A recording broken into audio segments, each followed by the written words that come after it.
Ahora, entrando un poquito más de lleno en esto de la interpretación, tenemos que buscar hacer exégesis, es decir, extraer el significado. Entonces, acuérdense de eso, exégesis, extraer significado, porque eisegesis que mencionamos antes es poner significado. ¿Ok? Entonces, exégesis es extraer el significado original.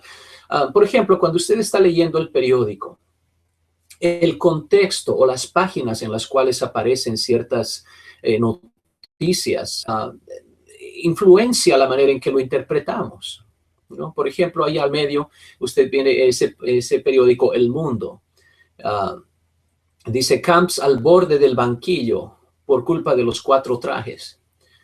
Ok, pues si no tengo nada de contexto, estoy pensando, no sé quién es este Camps, pero aparentemente está sentado en un banquillo, pero está muy al borde porque tiene 4 trajes que alguien puso en esa silla y en vez de levantar los trajes, pues se sentó ahí y entonces está a punto de caerse tal vez. No tengo idea del contexto original. Y si no tengo idea del contexto original, si no leo el artículo, si no tal vez, si no vivo en esa ciudad o en ese país, o no sé la historia política o cualquiera que sea el trasfondo, entonces voy a interpretar esto de la peor manera posible, ¿no? Porque en realidad este banquillo, pues tal vez no es una silla, tal vez tiene que ver con un juez y entonces estamos hablando de otro tipo de banco. ¿Quiénes son los 4 trajes? ¿Son hombres de negocios o son realmente, ¿no? cuatro trajes literales que están ahí en ese banquillo? ¿Se da cuenta? Necesito hacer un poquito de investigación y muchas veces, aunque para nosotros pensamos, no, ¿qué es eso de toda la investigación? ¿Quién va a tener tiempo para hacer eso? Pero eso es en realidad lo que Dios quiere que hagamos. Quiere que entendamos su palabra en el contexto original. Quiere que hagamos un poquito de esfuerzo para entender lo que Él está tratando de decir. Acordémonos de que estamos removidos del contexto original por más de 2000 años, tal vez, en este punto en la historia. Estamos removidos del contexto original porque somos otra cultura diferente. Y parte de las grandes torceduras doctrinales es precisamente porque nos aproximamos a la Biblia como si hubiera sido escrita por hispanos en un país hispano en el siglo XXI, y esa no es la realidad. Por ejemplo, al lado derecho, el periódico dice Extremadura.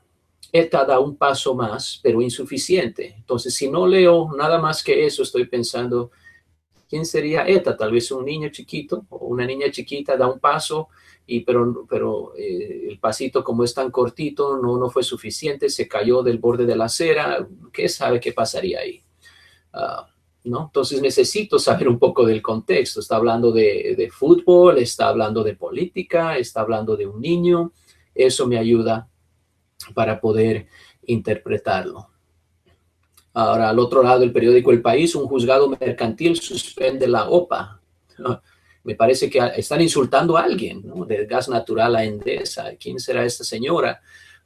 Una vez más, el contexto lo hace todo. Déjeme compartir con usted algunos tal vez titulares que necesitan una interpretación apropiada, ¿no?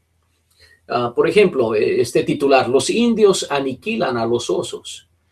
Si no sé dónde está esto en el periódico, voy a interpretarlo de diversas maneras. Si está en la primera plana, tenga o no tenga una foto, yo estoy pensando, los indios aniquilan a los osos. Bueno, había una tribu de indios y unos osos atacaron el campamento y los indios se levantaron y mataron a todos esos osos, salvando a la aldea. Wow, esos indios son unos héroes, ¿no? Pero es de deportes, ¿no? Entonces, ok, ¿no? Es un reporte policiaco, es una página deportiva. ¿Dónde está? Porque si está en la página deportiva, entonces los indios y los osos tal vez son equipos de béisbol, y entonces un equipo le ganó tan duro al otro que prácticamente los aniquilaron, ¿no? 36-0.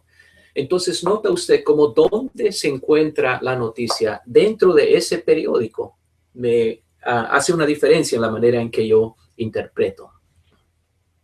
Cocinen los vivos. Ese es otro titular, o depende, ¿quién dijo esto? ¿No? Cocinen los vivos, wow. Si son unos terroristas, estamos en problemas, ¿no? Porque están a punto de cocinar a quién sabe a quién. Pero si es un chef que está diciendo cocinen los vivos y tal vez está hablando de unas langostas, unos langostinos, ok, eso cambia, ¿no? Hace diferencia. Entonces, ¿a quién van a cocinar vivos? En un lado están cocinando algo, en otro lado están cocinando a alguien. Entonces, note cómo el contexto es muy importante.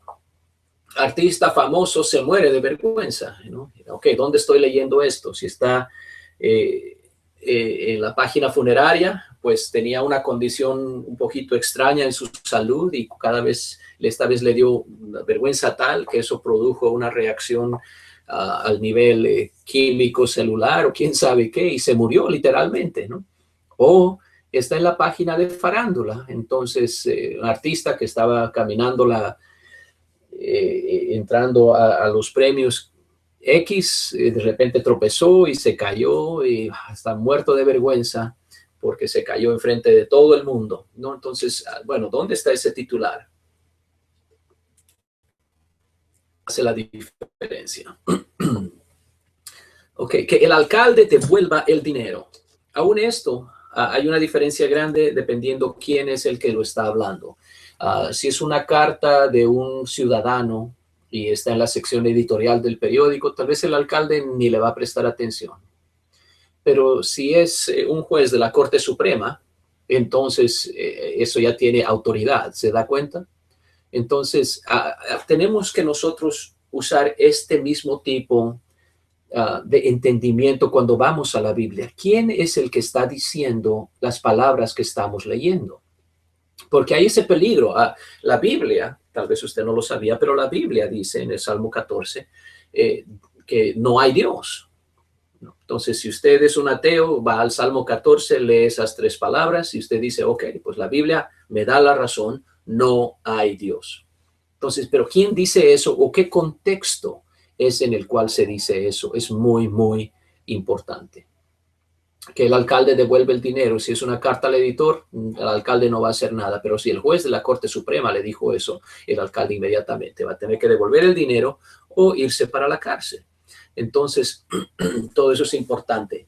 Ahora, cuando nosotros vamos a la Biblia, tenemos el Antiguo Testamento, que es la Biblia hebrea, tenemos el Nuevo Testamento, los documentos de la iglesia cristiana, pero las divisiones también son importantes. Tenemos los 5 libros de la ley, Génesis, Éxodo, Levítico, Números, Deuteronomio.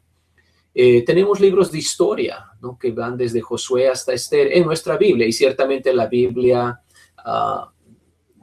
el Antiguo Testamento especialmente de los cristianos, está de manera diferente que la Biblia de los judíos.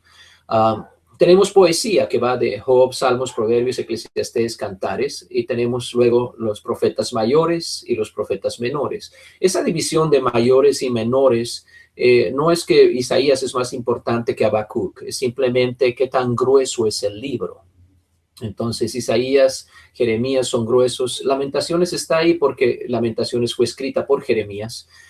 Luego tenemos Ezequiel y Daniel. Y luego tenemos los 12 profetas menores que en el canon hebreo conforman un solo libro, porque como son cortos, los pusieron todos en el mismo rollo. Luego tenemos los evangelios, luego tenemos la historia de la iglesia en Hechos. Tenemos cartas y más cartas. Algunas son de Pablo, algunas son de otros apóstoles como Juan y Pedro, Santiago. Y luego tenemos un libro de profecía, que es el Apocalipsis. Entonces, el canon hebreo tiene más profecía propiamente dicha que el canon del Nuevo Testamento. Pero cuando usted está leyendo esto, usted tiene que saber que está leyendo un evangelio, está leyendo historia, está leyendo una carta o está leyendo poesía. Todo eso afecta la manera en que interpretamos lo que estamos leyendo. ¿Quién está escribiendo? ¿A quién está escribiendo? ¿Por qué está escribiendo? Estas son cosas que son bien necesarias cuando estamos tratando de interpretar la Biblia.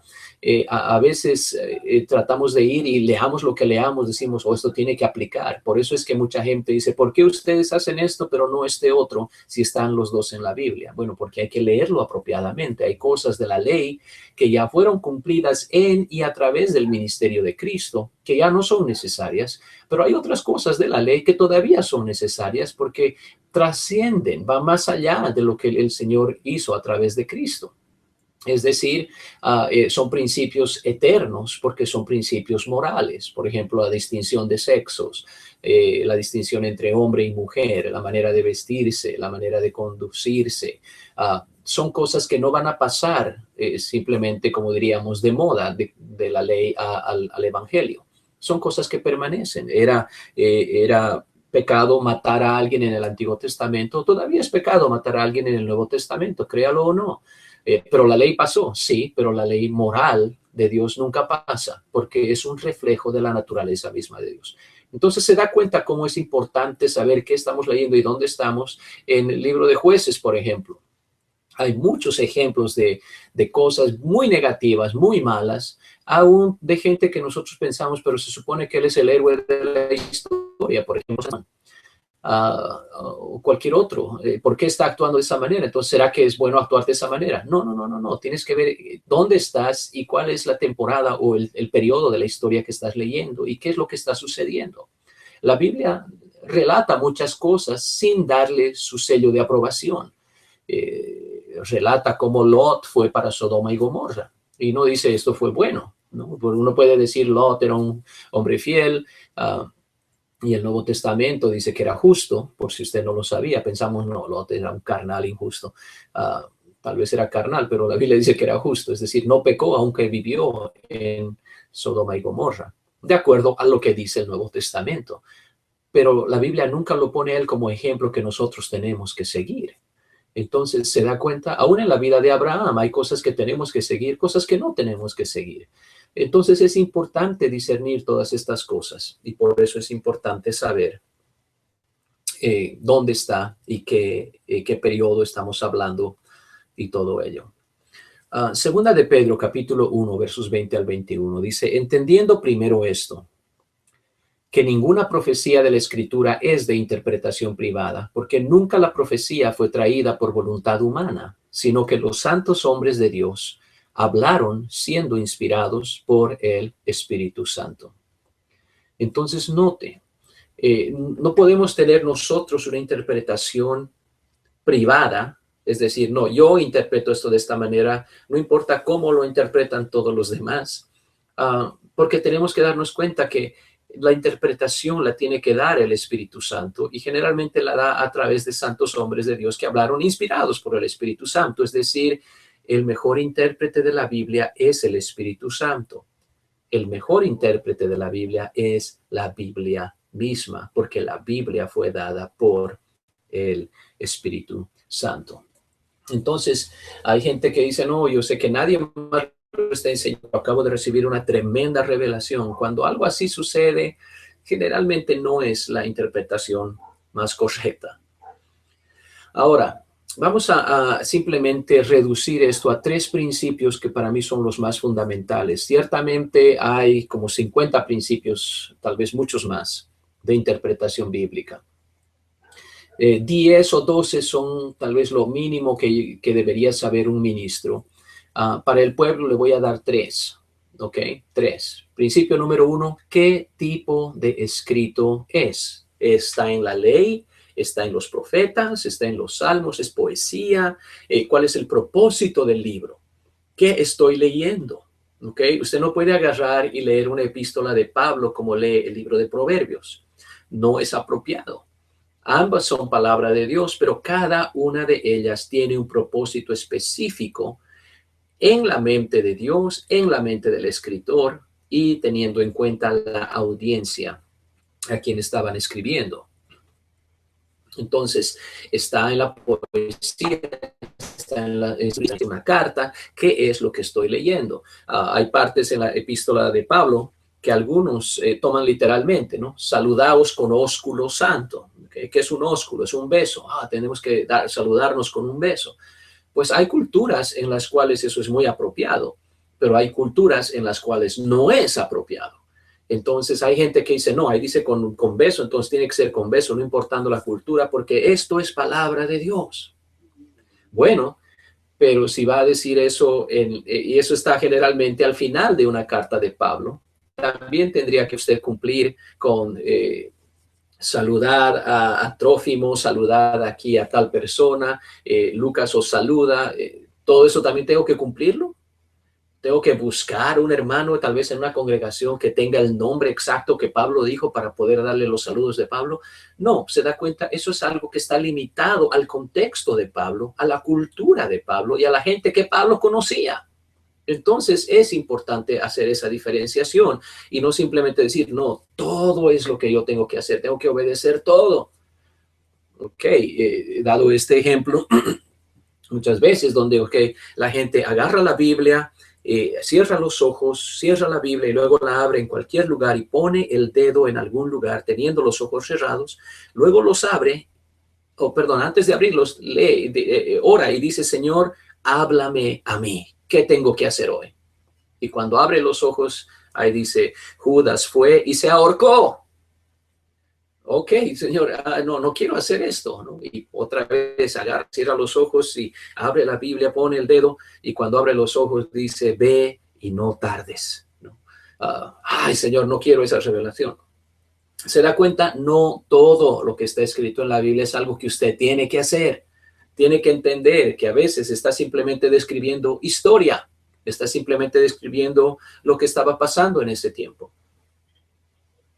Hay veces cuando la Biblia está hablando, pero no es Dios quien está hablando. Hay veces que el enemigo está hablando en la Biblia. Usted dice, hermano, eso no es posible. Pues lea Mateo capítulo 4. Ahí se relata las palabras que Satanás le dijo a Jesús para tentarlo. Ahí dice, si eres hijo de Dios, di que estas piedras se conviertan en pan. Entonces usted agarra y va a esa escritura y solamente lee esa oración. ¿Qué va a hacer usted? Va a decir, pues la Biblia me está diciendo que si soy hijo de Dios tengo que encontrar piedras y decirles que se conviertan en pan. Y la respuesta es no. Mire qué es lo que está leyendo. Mire qué es lo que está escrito y cuál es el contexto original. Y vamos a tener ese otro principio del contexto. Entonces, es necesario saber quién es el autor, cuál es el propósito del escrito, cuál es la audiencia, es decir, a quiénes se escribió.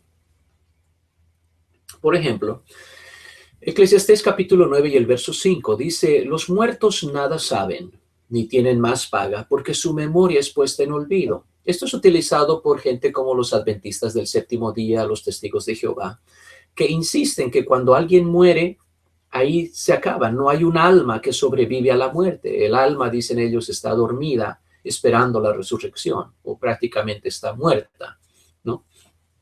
Para ellos, el alma simplemente es la vida del hombre. Entonces utilizan este versículo. Entonces, los muertos no saben nada. Entonces, ¿cómo van a estar conscientes? ¿Cómo va a haber un alma que sobrevive a la muerte si dice que no sabe nada? Entonces, ¿va a ser un alma ignorante? No, dice que ni siquiera tienen memoria. Entonces, ¿cómo puede usted decir que cuando alguien muere su alma todavía está viva? Pero lo que esta gente falla en considerar es el hecho de que Eclesiastés es un tipo de literatura específica y es poesía dentro de la poesía hebrea. Es decir, es como Job, como Salmos, como Cantares. Ahora, hay una frase clave que gobierna todo el libro de Eclesiastés, que es debajo del sol. Aparece 28 veces. Entonces, ¿qué nos está queriendo decir esto? Que Eclesiastés es un libro escrito de las cosas que suceden debajo del sol, es decir, desde un punto de vista meramente humano. Es como que pretenda que Dios no existe. Y como no hay Dios, entonces todo lo que este hombre hace no le trae satisfacción. Busca placeres sensuales, no le llenan, busca conocimiento, no le llenan, busca riqueza, no le llena, nada le llena y él está frustrado diciendo vanidad, todo es vanidad. Pero termina el libro diciendo, el fin de todo el discurso oído es este, teme a Dios y guarda sus mandamientos porque este es el todo del hombre. Es decir, sin Dios, cuando uno muere, es como que pereció para siempre. Ahí es donde dice, más vale perro vivo que león muerto. Es decir, con la muerte se acaba todo. Claro, desde el punto de vista meramente humano, carnal, todo se acaba ahí. Pero si sabes que Dios existe, entonces Dios le da color a todo lo que haces. Le da color a tu vida íntima con tu esposa, le da color al conocimiento que tú puedes agarrar, le da color a la manera en que utilizas tus finanzas, le da color y sentido a tu familia y a todo lo demás.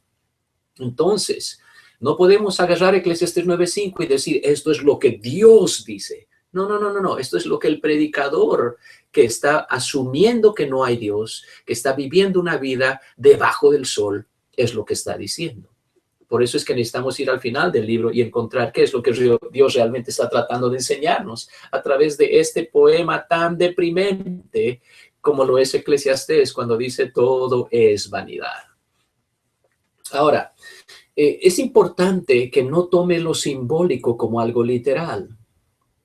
Cuando está usted leyendo. Entonces, en poesía va a haber mucho de simbolismo, en profecía va a haber mucho simbolismo. Entonces, es importante tomar esto en cuenta. La mujer de Apocalipsis, la gran ramera, no es una mujer.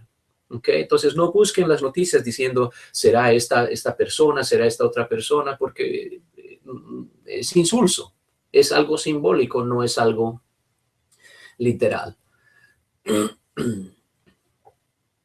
Principio número 2, contexto. Y de ahí surge, bueno, vamos a decir, hay varios tipos de contextos y aquí es donde surge esa frase, un texto sin contexto es un pretexto.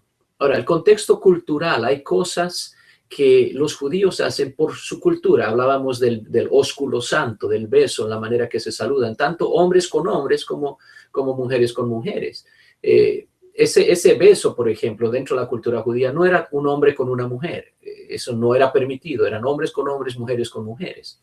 Entonces hay que tener en cuenta ese contexto cultural, perdón.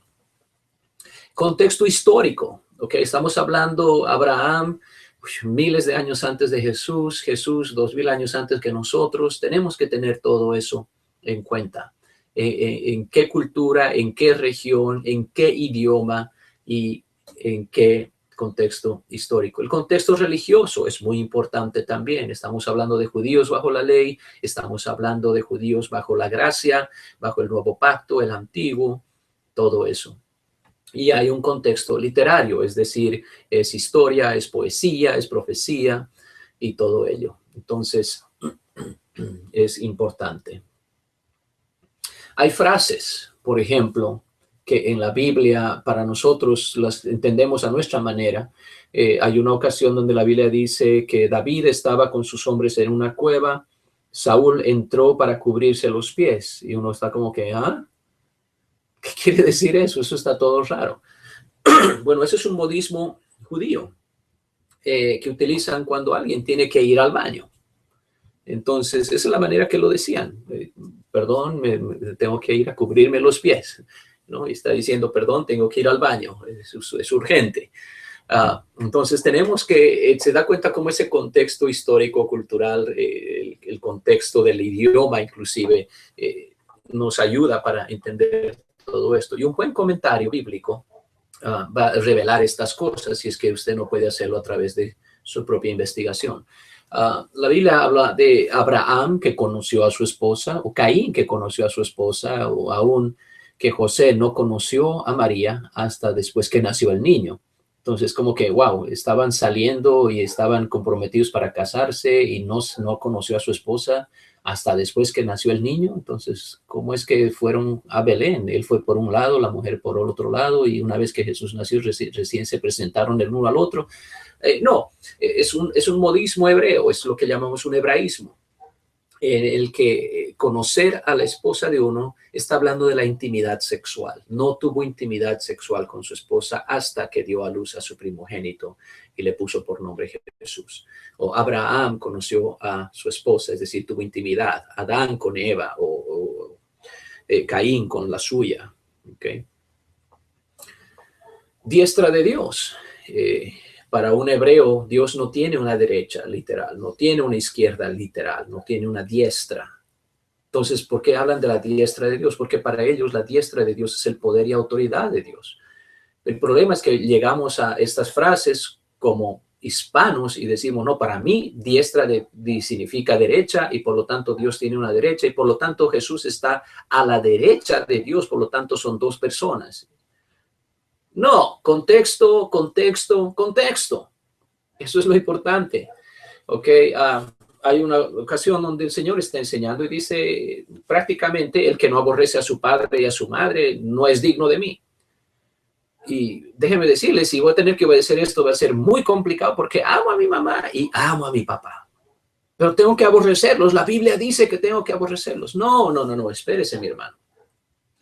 Este es un modismo, es un hebraísmo. Y aborrecer simplemente implica amar menos. Es decir, cuando comparas el amor que le tienes que tener al Señor con el amor en la comparación, en esa comparación del sublime amor que le debemos a Dios, el amor a nuestro papá y mamá va a ser como que los aborrecemos, es decir, como que los amamos menos. Tenemos que amar más a Dios. Es todo lo que quiere decir. Ama más a Dios que a tu padre y a tu madre. ¿Okay? Eso es. Pero la gente que trata de leerlo literalmente, ¿no? Y aún en la historia de la iglesia hay gente que tomaron eso de si tu ojo te es ocasión de caer, ¿no? Quítalo. Si tu mano derecha te es ocasión de caer, quítala. Y hay gente que por no entender aparentemente han tomado eso demasiado literal. Principio número 2, decimos, un texto sin contexto es un pretexto.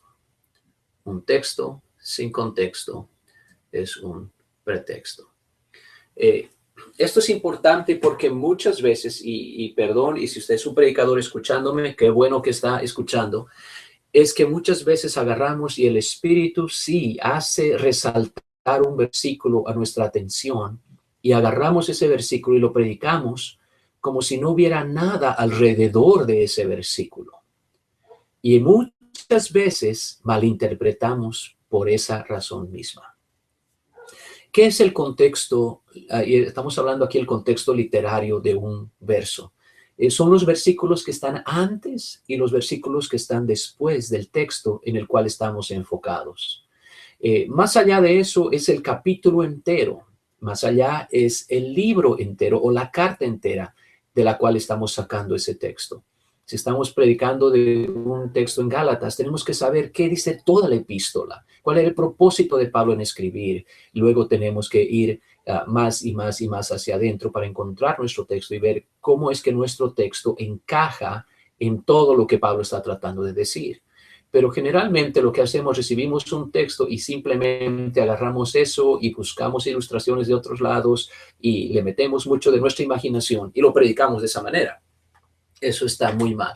Ahora, Filipenses capítulo 4, el verso 13, todo lo puedo en Cristo que me fortalece. Y todos hemos escuchado tremendos mensajes que dice, mi hermano, pase, lo que usted está pasando, el Señor le va a dar la victoria. Y si usted piensa que no puede vencer a, qué sé yo, a esa enfermedad, todo lo puedo en Cristo que me fortalece. Usted va a vencer esa enfermedad.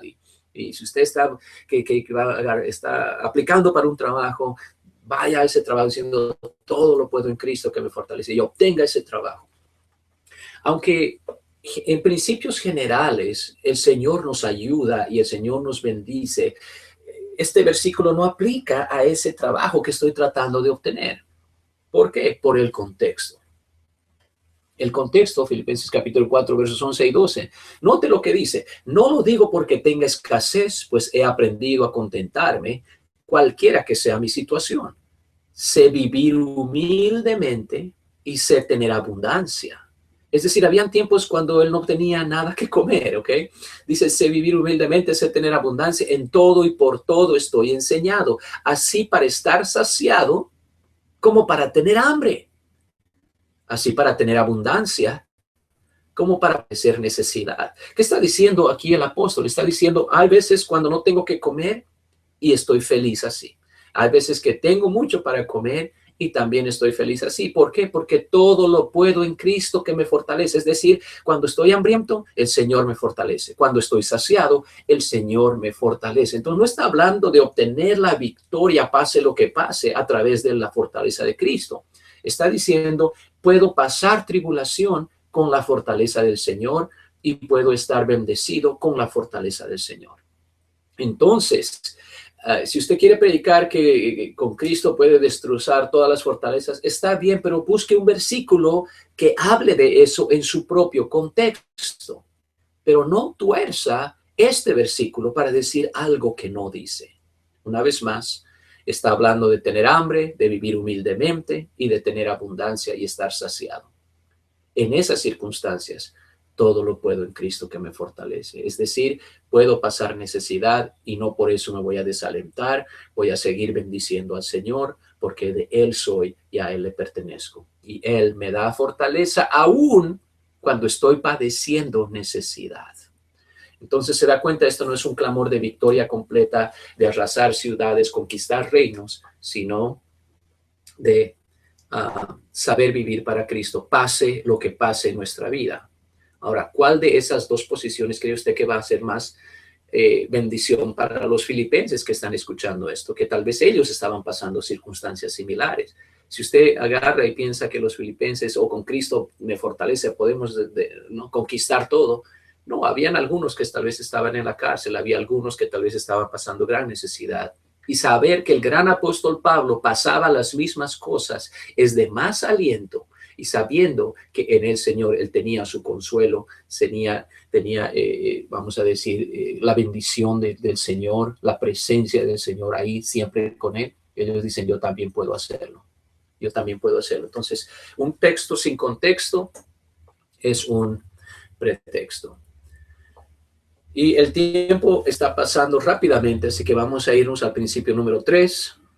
La Biblia es su mejor intérprete. Decíamos que el Espíritu Santo es el mejor intérprete, pero la razón que no estoy poniendo acá el Espíritu Santo es el mejor intérprete de la Biblia es porque la gente, cuando hablamos del Espíritu Santo, tiende a, especialmente si no son suficientemente maduros, piensan que todo sentimiento o pensamiento que les viene en la iglesia es del Espíritu Santo. Es decir, no saben discernir entre qué es el Espíritu Santo y qué es la idea de ellos o sus propios deseos o su propia carne. Entonces, por eso digo, la Biblia es el mejor intérprete, ya que el Espíritu Santo es el que ha inspirado la Biblia. Cuando estoy tratando de interpretar algo, la Biblia misma me va a dar la interpretación, porque el Espíritu Santo es el que interpretó toda la Biblia. ¿Ok? Ahora, por ejemplo, la Biblia tiene el comentario bíblico más inspirado de toda la historia. Es el mejor comentario bíblico. Déjeme darle una ilustración de qué quiero decir con que en la Biblia hay un comentario bíblico que es inspirado. En Juan 7:37 al 38, el apóstol Juan está relatando algo que Jesús hizo. Dice, en el último y gran día de la fiesta, Jesús se puso en pie y alzó la voz diciendo, si alguno tiene sed, venga a mí y beba. El que cree en mí, como dice la Escritura, de su interior correrán ríos de agua viva. Entonces, si simplemente lo deja ahí, puede haber mil especulaciones a qué se está refiriendo. Está hablando de sed, agua viva, y la gente va a decir, no, eso tiene relación con tal cosa, eso tiene relación con otra cosa. Tal vez se pone complicado, ¿ok? Es algo histórico, es algo que realmente pasó, y Juan lo está relatando tal cual sucedió. Pero luego él agarra y nos da su comentario.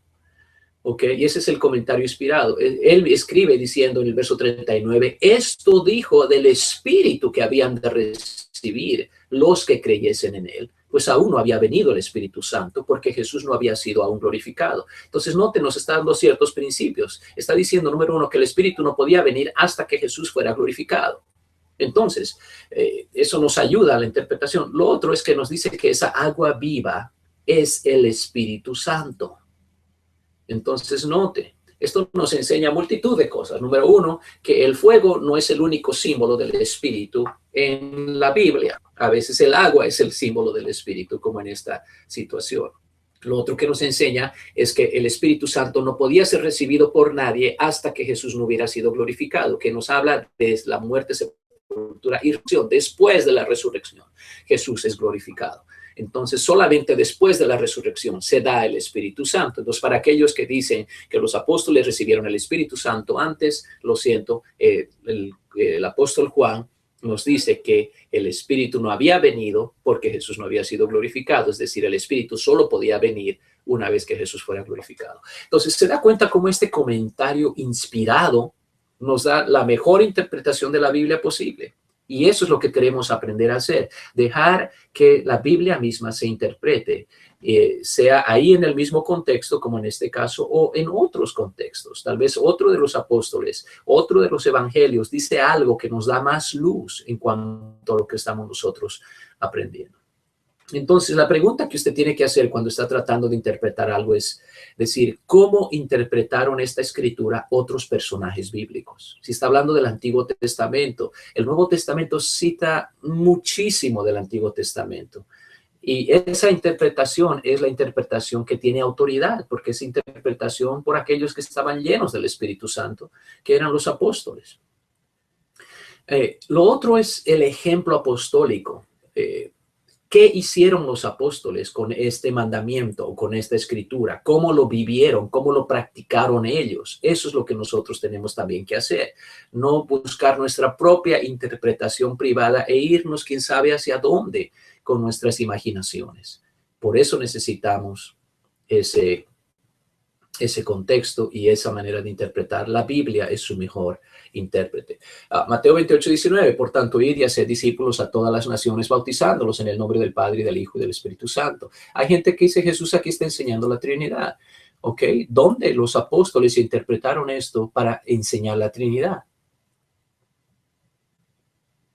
Exacto, esa es la respuesta. Completo silencio, en ningún lugar. ¿Cómo obedecieron los apóstoles esta escritura? Bautizando en el nombre de Jesús. Hechos 2:38, 8:16, 10:48, 19:5, 22:16 y sucesivamente. Entonces, la manera en que yo voy a interpretar esto tiene que estar en armonía con lo que los apóstoles hicieron. Entonces, lo primero que voy a hacer, voy a leer el contexto, voy a ver cómo es que esto encaja en todo el evangelio de Mateo. Luego lo voy a comparar con otros evangelios. Y finalmente voy a ver cómo los apóstoles obedecieron este mandamiento en su práctica diaria, es decir, en el libro de los Hechos. Y eso me va a dar la interpretación correcta. Note lo que dice 1 Corintios 4:6. Pero esto, hermanos, lo he presentado como ejemplo en mí y en Apolos, por amor de vosotros, para que en nosotros aprendáis a no pensar más de lo que está escrito. Entonces, ¿qué está diciendo? Primero dice, sigan mi ejemplo. Segundo, aprendan algo de nosotros. ¿Qué es eso? Tercero, no piensen más de lo que está escrito. No traigan eisegesis a la Biblia, no le traigan un significado, sino que extraigan el significado que ya está en la Biblia. Por eso es que personalmente no utilizo palabras como Trinidad, Hijo Eterno, Dios Hijo y cosas similares cuando hablo acerca de la doctrina de Dios, porque quiero limitarme a lo que está escrito. Quiero seguir lo que está escrito. Esta es la única autoridad. Concilios, historia, no me van a ayudar. Este libro, el paquete ministerial que tienen que leer aquellos que quieren licencia con la Iglesia Pentecostal Unida Internacional dentro de Norteamérica, es el libro Evidencias de la Inspiración de la Biblia por su servidor. También tenemos un seminario de 2 sesiones, ¿Por qué confío en la Biblia? Está en audio CD. Que creo que es muy, muy necesario. Ese es el fundamento que tenemos que poner aún antes de tratar de interpretar la Biblia. Y también tenemos aquí Mateo 28:19 y el bautismo en el nombre de Jesús. Es un estudio contextual del bautismo en el nombre del Padre, y del Hijo y del Espíritu Santo. Es un video que le muestra exactamente lo que estamos hablando, cómo utilizamos el contexto, cómo dejamos que la Biblia se interprete a sí misma. Y le di la síntesis de lo que decimos en este estudio. Pero si está interesado en estudiar un poco más profundamente, puede escribirnos al respecto, puede visitar defensoresdelafe.org. para obtener ese recurso y esperamos que pueda ser de ayuda para usted. Y usted sabe ciertamente que en nuestra librería poseemos material al nivel de Instituto Bíblico que esperamos que pueda ser de utilidad para todos ustedes. Entonces, les damos muchas gracias por su atención y nos vemos en la siguiente ocasión. El Señor les bendiga ricamente.